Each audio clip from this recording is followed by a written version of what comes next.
Formalizimi I ekonomisë gri është një nga përcaktimet më të larta strategjike të qeverisë dhe segment ky I agjendës reformuese me që ndikon drejt për drejt në rritjen ekonomike, stabilitetin e financave publike dhe mbrojtjen e punëtorëve, tha Ministri I Ekonomisë dhe Punës Besar Durmishi.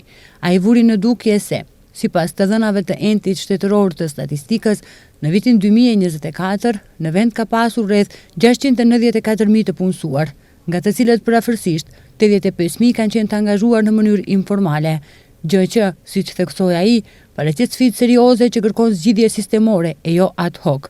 Ministri Durmishi përkujtoi se ministria tashmë dhe deri më tani ka ndërmarrë masa përmes planit operativ për punësim, por analizat kanë treguar se disa nga personat vazhdojnë të mbeten jashtë rrjedhave formale. Ligji mundson angazhimin me punë të punësuarve, të papunëve, studentëve, nxënësve dhe pensionistëve, pa humbur me këtë rast të drejtat e tyre deri më tani të cilat I kanë pasur.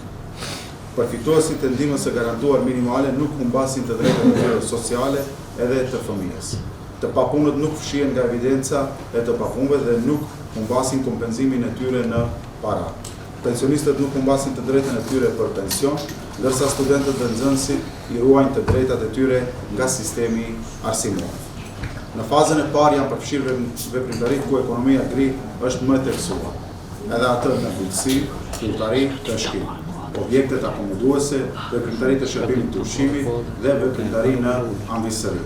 Sipas analizave të bëra me zbatimin e ligjit pritet formalizimi I deri në 12.000 punëtorë sezonal në bujqësi dhe rreth 5.400 punëtorë të palajmëruar në turizëm, hoteleri dhe shërbimet, respektivisht përfshirja e përgjithshme është në total rreth 17.400 punëtorë. Paralelisht me këtë, ministri përkujtoi se nga 1 janari 2026 fillon të zbatohet ligji për mbështetjen financiare të investimeve, gjë që siguron mbështetje financiare për kompanitë që investojnë, krijojnë vende të reja pune dhe realizojnë rritje të ardhurave.